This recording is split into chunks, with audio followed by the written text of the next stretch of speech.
오늘 은혜 받으실 말씀은 이사야 32장 8절 말씀입니다. 이사야 32장 8절 말씀을 다 같이 봉독하겠습니다. 존귀한 자는 존귀한 일을 계획하나니 그는 항상 존귀한 일에 서리라. 아멘. 우리 함께 인사 나눕니다. 오늘은 참으로 좋은 날입니다. 우리 모두에게 좋은 일이 일어납니다.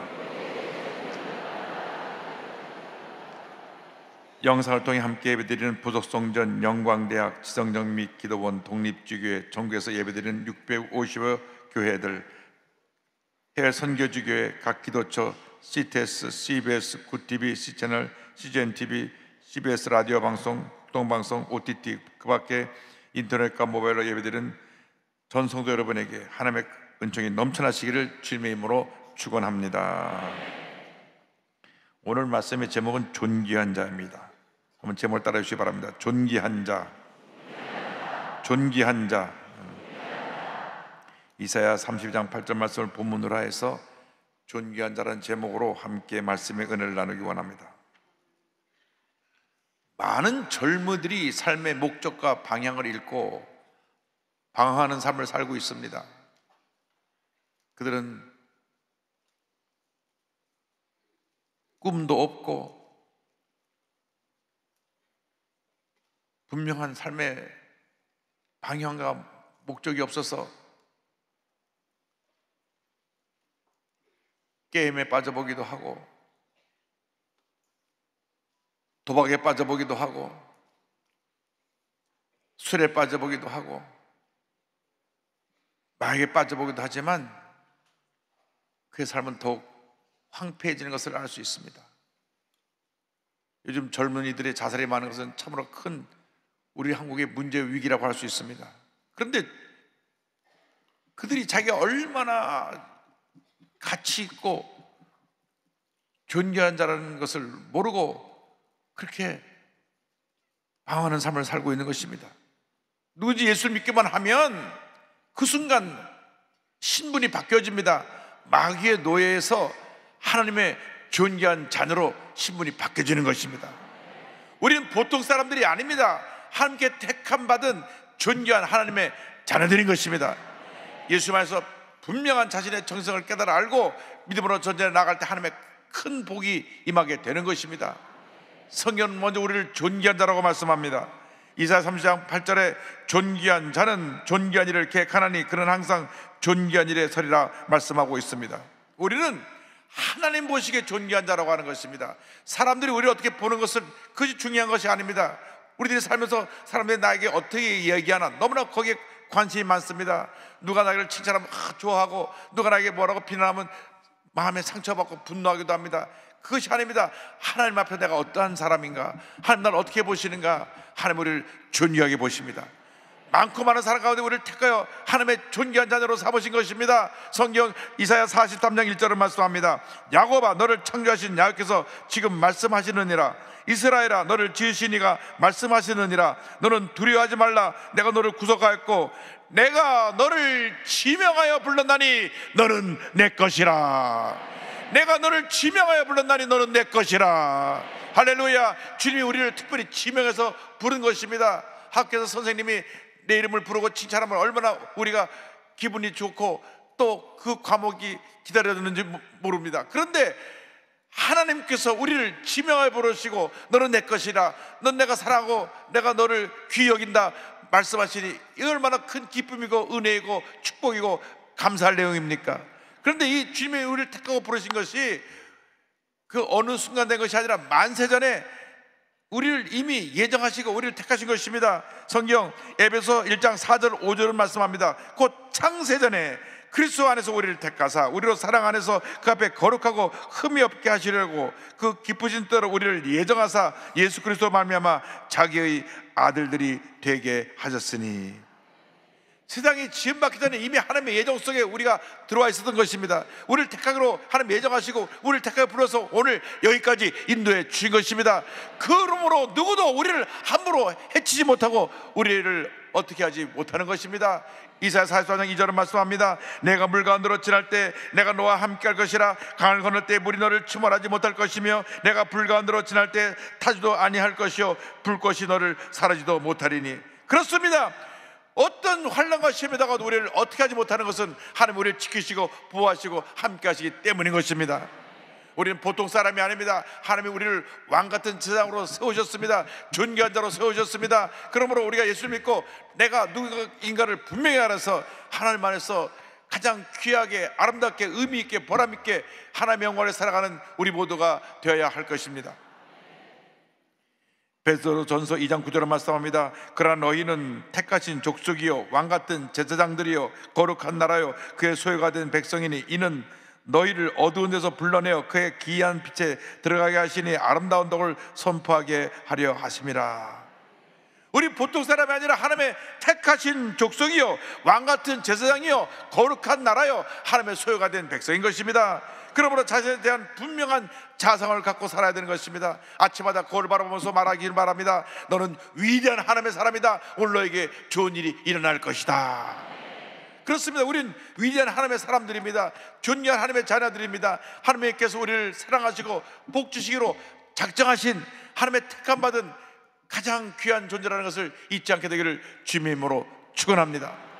그런데 성경은 존귀한 자는 둘째로 존귀한 일을 계획한다고 말씀했습니다.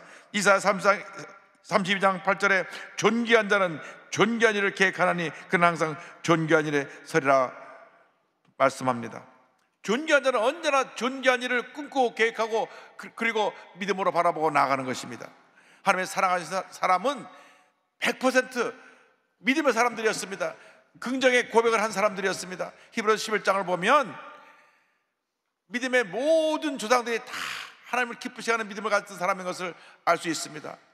인간적으로 부족한 것도 있고 실수도 있고 흠이 있었지만 하나님의 그 믿음 하나를 보고 쓰신 것입니다. 하나님은 단 한 번도 부정적인 사람, 원망 불평한 사람을 택하여 쓰신 적이 없습니다. 하나님은 절대 긍정, 절대 감사의 사람들과 함께 지금까지도 함께 일하고 계신 것입니다. 아브라함이 믿음의 사람이었고 이삭이 믿음의 사람이었고 야곱의 믿음의 사람이었고 요셉의 믿음의 사람이었고 모세가 믿음의 사람이었습니다. 위대한 믿음의 사람을 통해서 하나님의 놀라운 역사를 이루신 것입니다. 우리가 하나님 앞에 믿음의 사람이 되어야 됩니다. 하나님을 기쁘시게 하는 믿음의 사람이 되어야 됩니다. 믿음 안에서 걸어간 꿈을 꾸고 믿고 나갈 때 하나님의 위대한 역사가 우리 삶 가운데 이루어지게 되는 것입니다. 믿음장 히브리서 11장 1절 2절을 이와 같이 고백합니다. 믿음은 바라는 것들의 실상이요 보이지 않는 것들의 증거니 선지들이 이로써 증거를 얻었느니라. 꿈꾸고 믿고 바라보고 나갈 때 그 믿음을 통해 하나님의 기대한 역사가 나타나게 되는 것입니다. 지금 내가 문제 가운데 있어도, 내가 어려움 가운데 있어도, 내가 질병 가운데 있어도 내가 꿈꾸고 믿고 나에게 다가올 축복의 미래를 바라보고 나가면 문제가 사라지고 절망이 사라지고 모든 어려움이 떠나가고 하나님의 은혜와 축복이 우리에게 다가오게 되는 것입니다. 우리 모두에게 하나님이 예비하신 찬란한 미래가 우리를 기다리고 있는 것입니다. 지금 나의 현실의 절망의 모습을 바라보지 말고 문제를 바라보지 말고 내 삶의 상처와 고통과 괴로움을 바라보지 말고 믿음의 주여 온전케 하시는 주님만 바라보고 전진 또 전진 또 전진해 나가시길 바랍니다. 큰 믿음의 사람이 되어서 하나님을 기쁘시게 하는, 하나님을 감동시켜드리는 하나님의 위대한 일꾼들이 다 되시기 바랍니다. 히브리서 11장 6절은 말씀합니다. 믿음이 없이는 하나님을 기쁘시게 하지 못하나니 하나님께 나가는 자는 반드시 그가 계신 것과 그가 자기를 찾는 자들에게 상 주시는 이심을 믿어야 할지니라. 할렐루야. 그렇습니다. 우리가 하나님을 기쁘시게 하는 믿음의 사람이 되어야 됩니다. 우리가 사람들에게 잘 보이려고 직장에서는 상사를 기쁘게 하려고 노력을 하고 집에서는 부모를 기쁘게 하려고 노력하는데 이 모든 노력보다 가장 중요한 것이 하나님을 기쁘시게 하는 것입니다. 먼저 그의 나라와 그 의를 구하는 하나님을 기쁘게 하는 삶을 살아가면 하나님의 은혜와 축복이 우리에게 쏟아 부어지는 것입니다. 그래서 우리는 존귀한 자라는 것을 잊지 말고 늘 존귀한 일을 계획하고 그리고 나아가서 존귀한 일에 서 있어야 되는 것입니다. 성경은 이와 같이 말씀합니다. 존귀한 자는 존귀한 일을 계획하나니 그는 항상 존귀한 일에 서리라. 존귀한 사람들은 존귀한 일을 행하기 위해서 존재하는 것입니다. 여러분이 왜 존재하느냐? 하나님이 기뻐하시는 존귀한 일을 하기 위해서 존재하는 것입니다. 하나님의 선한 영향력을 온 세상에 전하는 우리 모두가 되어야 되는 것입니다. 주님의 사랑을 온 세상에 전하는 주님의 견인꾼이 되어야 되는 것입니다. 그저 의미 없이 목적 없이 그런 삶을 살아가는 것이 아니라 하나님이 가장 기뻐하시는 삶을 살아야 됩니다. 우리를 통하여 세상이 변화되어야 합니다. 절망 있는 곳에 희망이, 슬픔이 있는 곳에 기쁨이 넘쳐나는 그러한 주님의 일꾼들이 되어서 선한 영향을 끼칠 때 이 어두운 세상이 밝아지게 되는 것입니다. 하나님이 우리를 부르셨습니다. 우리를 사용하고 계십니다. 그런데 우리가 어디 서 있느냐, 어디서 무엇을 하느냐가 매우 중요합니다. 존귀한 자는 존귀한 일을 계획하나니 존귀한 일에 서리라고 말씀했는데, 하와가 하나님이 먹지 말라고 한 선악과 밑에 서서 바라보고 또 바라보다가 그것을 따먹고 죄를 짓고 말았습니다.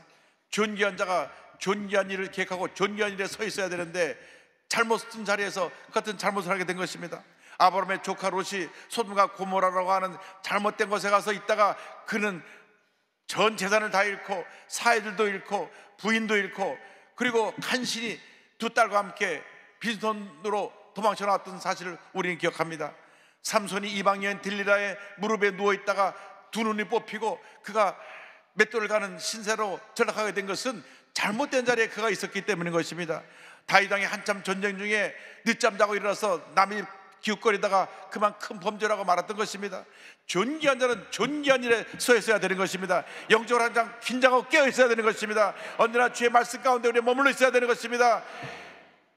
그래서 우리가 하나님 앞에 복 있는 사람의 삶을 살아야 되는데, 시편 1편 1절에 복 있는 사람들에게 주시는 경고가 있습니다.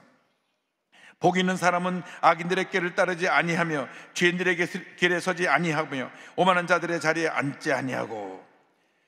복 있는 사람은 절대 악인의 꾀를 따르지 아니합니다. 악인의 생각을 따라가지 않는 것입니다. 절대 부정적인 생각, 남을 상처 입히고 남을 절망에 빠지는 생각을 하지 않는 것입니다. 그리고 스스로 나는 끝났다, 나는 못났다, 이런 부정적인 생각에 잡지 않게 하는 것입니다. 생각을 먼저 지켜야 됩니다. 그리고 죄인들의 길에 서면 안 됩니다. 죄인들의 가는 잘못된 방향을 우리가 따라가면 안 되는 것입니다. 오만한 자리에 앉으면 안 됩니다.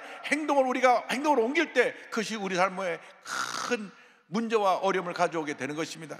그래서 복 있는 사람은 어떻게 되느냐? 악인들의 길을 따르지 아니하고 죄인들의 길에 서지 아니하고 오만한 자들에 앉지 아니하고. 1절 20편 1편 2절에 여기까지 말씀합니다. 오직 야훼의 율법을 즐거워하여 그의 율법을 주야로 묵상하는도다. 언제나 주의 말씀을 사랑하고 말씀을 기뻐하여 말씀을 주야로 묵상함으로 말씀을 읽고 그 말씀을 믿음으로 받아들이고 말씀 믿음을 따라 살아갈 때 그 삶이 형통의 삶으로 바뀌어지게 되는 것입니다. 시편 1편 3절에 축복이 임합니다. 그는 시냇가에 심은 나무가 철을 따라 열매를 맺으며 그 잎사가 마르지 아니함 같으니 그가 하는 모든 일이 다 형통하리로다. 그가 하는 모든 일이 다 형통하리로다. 우리가 복 있는 사람이 되어서 악인들의 길을 따르지 아니하고 죄인들의 길에 서지 아니하고 오만한 자리에 앉지 아니하고 오직 주님의 말씀을 즐거워하여 주야로 묵상하고 즐거워하며 말씀대로 살아가면 이 같은 시냇가에 심은 나무의 형통의 복을 우리에게 주시는 것입니다. 그러나 하나님을 거역하고 하나님의 뜻과는 반대의 삶을 사는 악인들은 어떠한 심판이 임합니까? 4절 5절입니다. 악인들은 그렇지 아니하며 오직 바람에 나는 겨와 같도다. 그러므로 악인들은 심판을 견디지 못하며 죄인들이 의인들의 모임에 들지 못하리로다. 악인들은 결국 모두가 심판을 받게 될 것입니다. 하나님께 인정받는 삶을 살아가시길 바랍니다.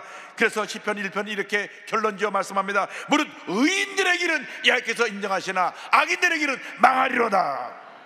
여러분의 길은 하나님께 인정하시고 복받은 삶이 되게 만들어 주시지만 악인들은 결국 망할 것입니다. 여러분 삶 가운데 흑암의 권세들이 찾아와서 여러 가지로 괴롭히고 힘들게 하는 일이 있다고 할지라도 믿음을 지키고 말씀대로 살아가면 결국 의인의 길은 하나님께서 인정하시고 악인의 길은 망할 것입니다.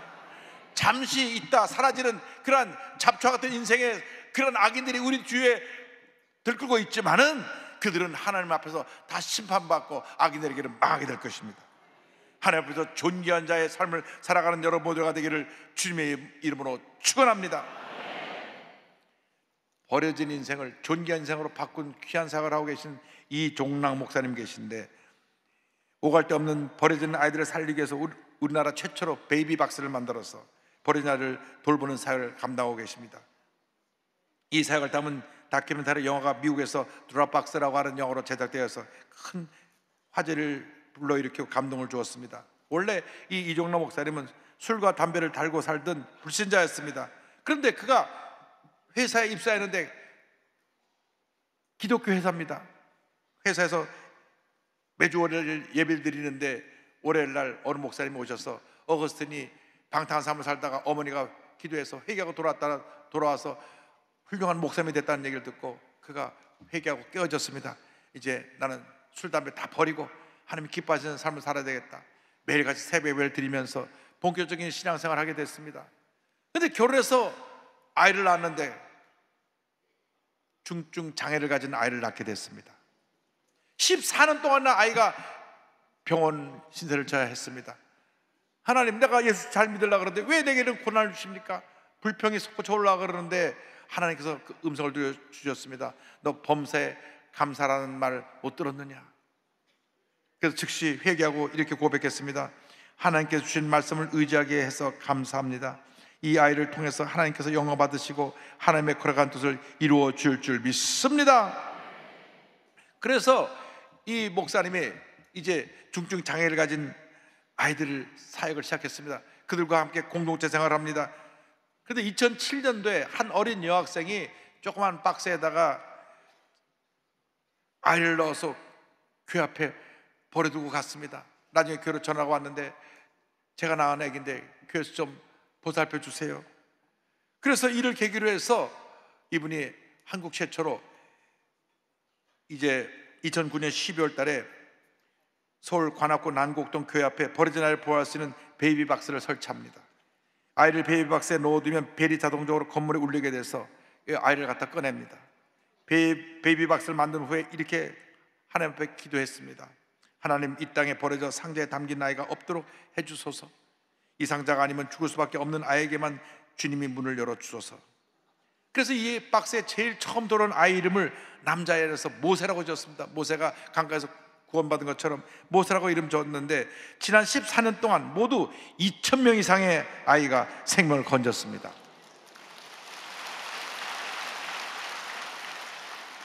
이 중에 10%는 10대고 57%는 20대 엄마에서 버려졌는데, 그 엄마의 90%가 결손가정 출신이라고 합니다. 여러분, 가정이 화목해야 됩니다.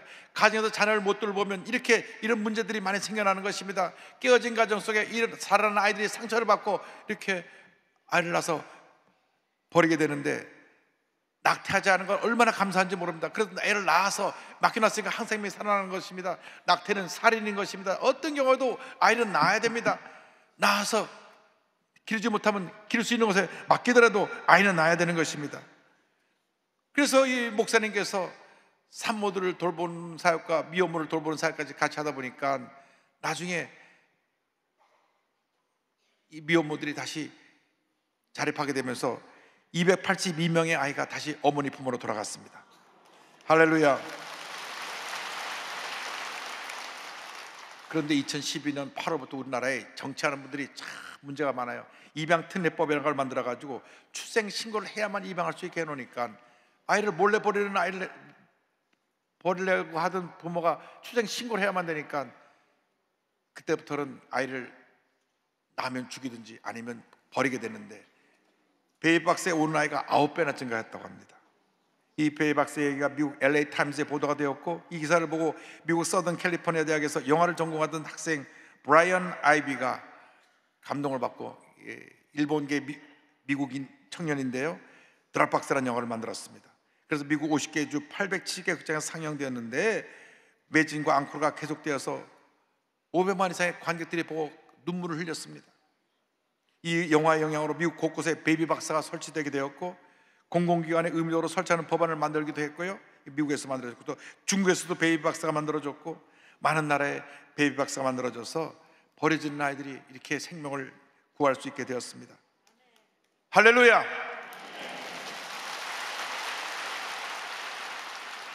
이 영화를 만든 브라이언이 이렇게 간증합니다. 저는 이 영화를 만들면서 진정한 크리스천이 되었습니다. 목사님을 만나기 전 제게는 영화가 하나님이었습니다. 그런 저에게 목사님의 삶은 저의 모든 것을 바꾸었습니다. 하나님의 사랑이 어떤 것인지 몸소 보여주셨기 때문입니다. 하나님의 사랑은 그저 감성적인 광고용 멘트 같은 것이 아닙니다. 하나님의 사랑은 부서지고 기리는 자들을 위해 직접 시궁창까지 찾아오시는 그런 사랑입니다.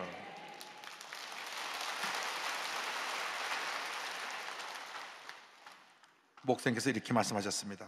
버려지는 생명을 삶으로 인도하는 것이 저의 사명입니다. 주님은 장애를 갖고 이 땅에서 눈물을 흘리는 자들, 소외당하는 자들, 무시당하는 자들, 멸시받고 천대받는 자들을 품어 끌어안으셨습니다. 주님은 한 생명을 천하보다 귀하게 보셨습니다. 그 한 생명 때문에 지금까지 제가 이런 삶을 살아왔다고 생각합니다. 생명을 살리는 일이 주님의 말씀을 따르는 일이기 때문입니다. 할렐루야. 이 목사님은 존귀한 자로서 존귀한 자리에 서서 존귀한 일을 행하고 계신 것입니다. 우리 모두가 존귀한 자가 되어서 우리가 존귀한 꿈과 계획을 가지고 존귀한 일을 행해 나가는 하나님의 일꾼들이 다 되기를 바랍니다. 여러분, 인생은 눈 깜짝할 사이에 지나갑니다. 인생을 두 번 사는 사람이 없습니다. 언제고 주님 부르시면 우리 주 앞에 가야 됩니다. 살아 숨쉬는 동안 우리 주님이 가장 기뻐하시는 삶을 살아가는 여러분 모두 되기를 바랍니다. 여러분 존귀한 자입니다. 존귀한 일을 계획하고 존귀한 일에 서는 여러분 모두 되기를 주님의 이름으로 축원합니다.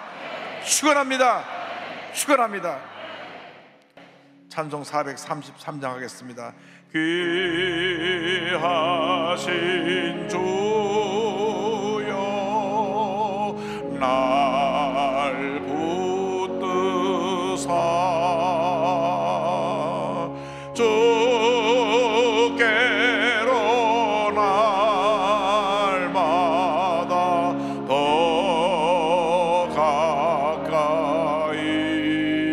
가까이 저 하늘 나라 나 올라가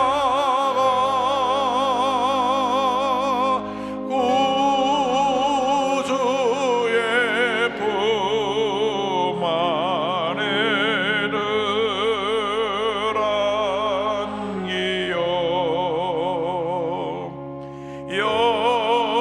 영생의 복 받기 원합니다.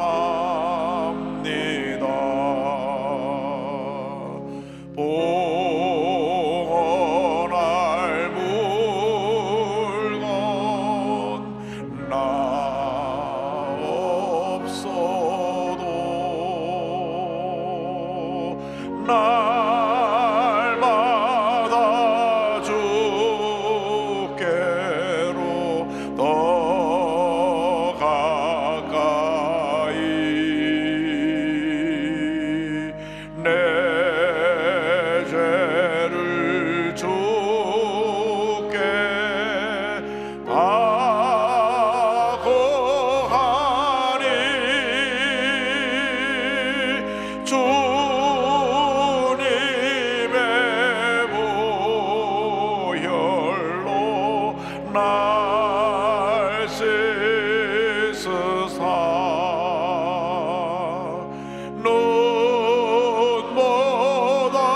눈보다도 이게 하옵소서.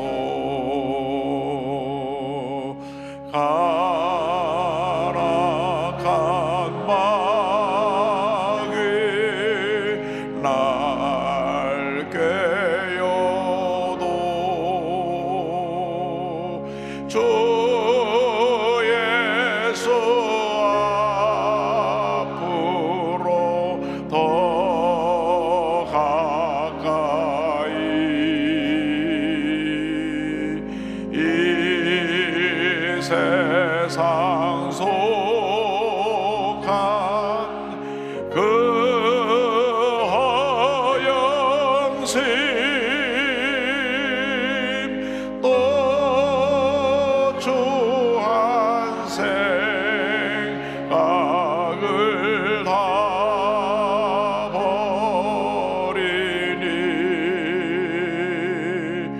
정결한 마음 내게 늘 주소서. 기도하겠습니다.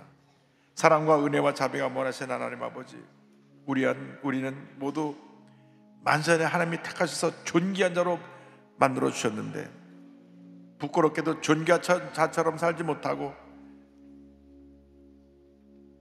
여러 가지로 부족한 모습으로 살았던 것을 주님 앞에 고백하고 회개합니다. 용서하여 주옵소서. 이제부터는 존귀한 자답게 존귀한 일에 서게 하시고 존귀한 일을 계획하고 존귀한 삶을 통하여 많은 사람들에게 선한 영향을 끼치는 주님의 일꾼들 다 되게 하여 주옵소서. 예수님의 이름으로 기도 올리옵나이다. 아멘.